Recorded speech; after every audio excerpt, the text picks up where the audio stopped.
Welcome, dear students and listeners. Eh, I'm here again to take you through the types of history and historical periods.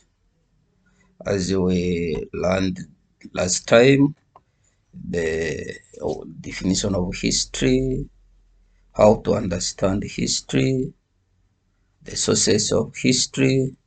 Now, today, let us look at the types of history.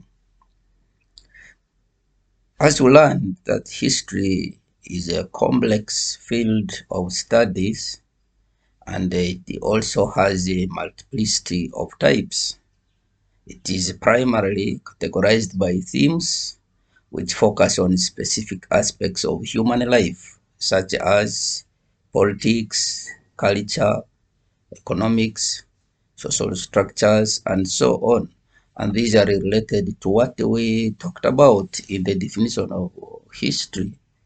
That history is not only the study of past events, it is the study of also people, their environment, their activities, that is economics and trade, the administration and the leaders and the ordinary people who are being led. All of that is history.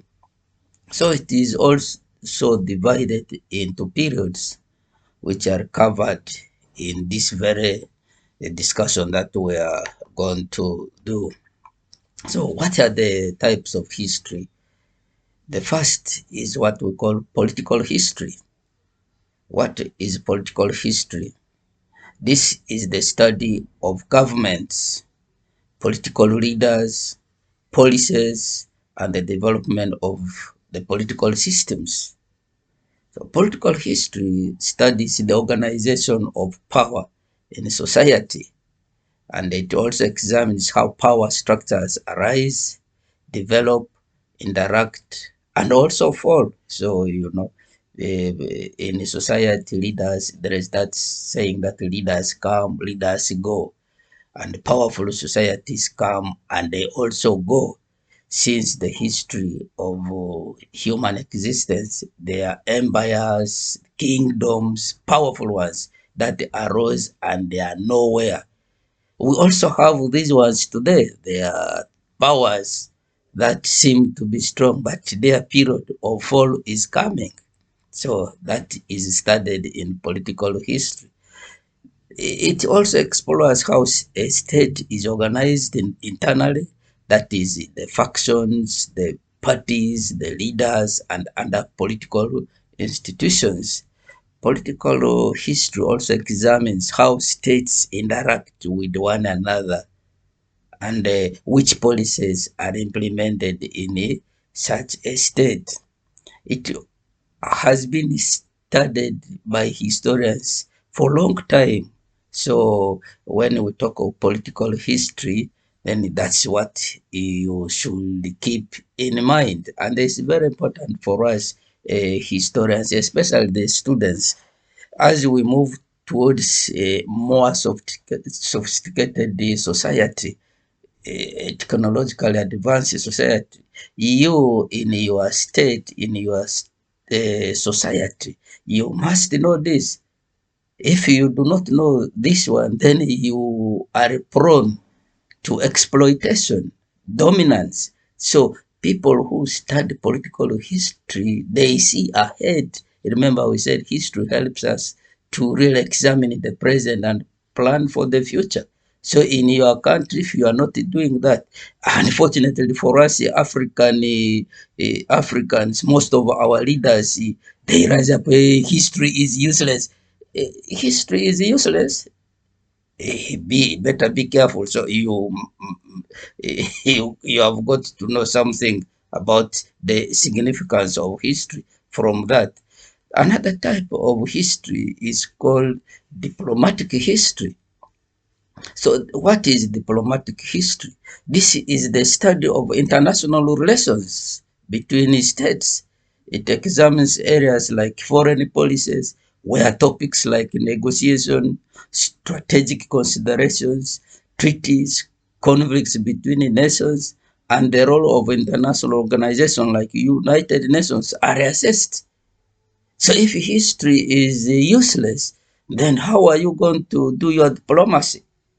Now, for example, we have a war between America, Israel, and Iran. But this war is causing diplomatic conflicts and other sorts of conflicts. It can only be resolved if somebody has a background of diplomatic history. Then you wake up as a leader and say history is useless. And then there is something wrong. Or maybe the intention is simply to blindfold people. So let us wake up when we talk of things. Diplomatic history is closely related to political history. So we need people who have done history to analyze the situations we are going through.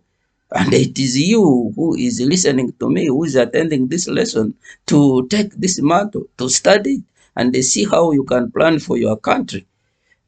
Another type of history is what we call military history. Military history is the study of the impact and development of armed conflicts in human history. This includes the examination of specific events, like the analysis of a particular battle and the discussion of the different causes of a war. Now, for example, what has caused the war between Iran, USA, and Israel? Why this war? That is a military history. So you analyze that. Remember, even military history is related to diplomatic history and political history. So can you say that history is useless? Military history also involves the general consideration about the evolution of warfare, including the advancements in military technology, strategies, tactics, logistics, and institutions. Look at what the USA, Israel, and Iran are using. The tactics, the strategies, the technologies they are using. So without the military history, do you think these people would? Why is maybe if I may say, why is America scared of Iran having what they claim Iran is having? So could it be that it is part of the military history? So you must get to know that studying history, you are not studying only that. In fact, these specifics, as you advance, you need to get to know them. So military history is also part of history. The next type of history is what we call social history. This type is a bit complex also, and it is defined differently by different writers. One says it focuses on the everyday life, habits, and the social structures of ordinary people, including family and community structures. It is broadly, it is also seen as a social change that takes place within a society. So another approach is that it is the experience of people. So you study the experience of people. So you can see that in social history, in fact, you are dealing with the social aspects of a community, of an individual in a community. So it is something you need to get to understand how people live, they behave and interact with one another.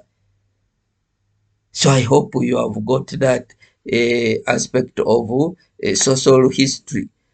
The next type of history is what we call economic history. What is economic history? Economic history studies the economic systems, the production, consumption, business, and industry. It examines how commodities are produced, exchanged, and consumed. It covers economic aspects such as the use of land, labor, and capital, the supply and demand of goods, the costs and the means of production, and the distribution of income and wealth. A historian will ask, let me use this ongoing war. Is the war between Iran, Israel, USA an economic war? Is it a political war? A military war? What is it? What has caused this war? Why is the Strait of Hormuz important in the current war going? Why are we being affected? That the oil price, the gas price, and why are these things cropping in this war? And then that is also part of economic history, analyzing this. So the problem of this war is complex, or the cause of this war is complex. You cannot only point to one specific area, but remember how understanding history helps you to understand the causes of wars, because people can present to you a false cause in order to justify their attack on somebody.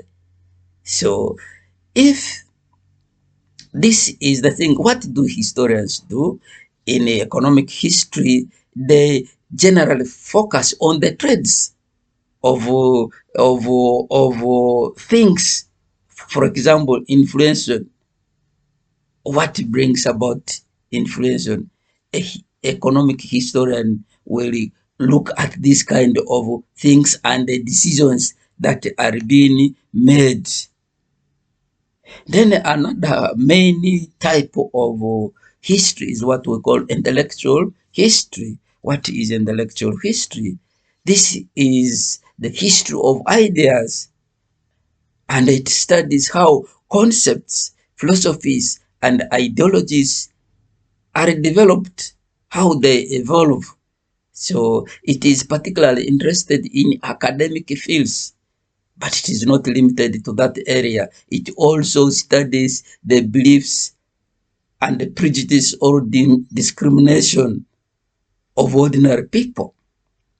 So intellectual history is very, very important. It also studies the intellectual movements, eh, examining how cultural and social contexts shape and influence other historical developments. So you see that. So those are the what I will call the main types of history. And then we have the branches, history of. There is that history of environment, where you study the relationship between humans and their environment to understand how they interact. Then there is what we call cultural history, which examines the traditions, beliefs, arts, and the intellectual ideas of a specific culture. And then we have what we call gender history, which examines the roles and identities, how these shape the history in relation to, in fact, the women and the men. Then we have what we call history of science, which studies the evolution of scientific theories and practices, such as the scientific contributions of Charles Darwin and Albert Einstein. So there, I must say, sometimes when you listen to our political leaders trying to demean history, you simply laugh, because if you were to critique what they are saying, and then we may end up causing conflicts in a society only. So can science be without history? So there is a beginning of science, and that is history. So history, in fact, is before science. Then we have what we call history of art, which examines historical works of art and the development of artistic activities, styles, and movements. And it includes the discussion of the cultural, social, and political contexts of art production. Those of you who have studied European history, you know that art was one of the factors that precipitated the French Revolution, and then the wider European Revolution. So it's very important to know that. And then there is a history of education, medical history, and many others, very many branches. So that is to give you a perspective into the types of history. And we have mentioned the main critical types. And then we have also moved into the branches, which I talked of history of. Then let us look at the classification of the main historical periods. So history is also divided into periods. So the first period is what we call prehistory. This is the period before the written records, which rely entirely on archaeological evidences and so forth. So that's what that is the period we call prehistory. Then there is what we call the ancient history, which covers early civilizations such as the Roman civilization, the Egyptian civilization, the Chinese, the Indus Valley empires, up to around 500 before Christ. So that is another period, many period of history. The next period is what we call medieval history. Medieval history, this is the, sometimes they call it the Middle Ages, generally beginning from the 500 to 1500 before Christ. And then finally we have what we call modern history. Modern history begins from 1500 before Christ to the present. It focuses on globalization and technological advancements. So those are the periods of history.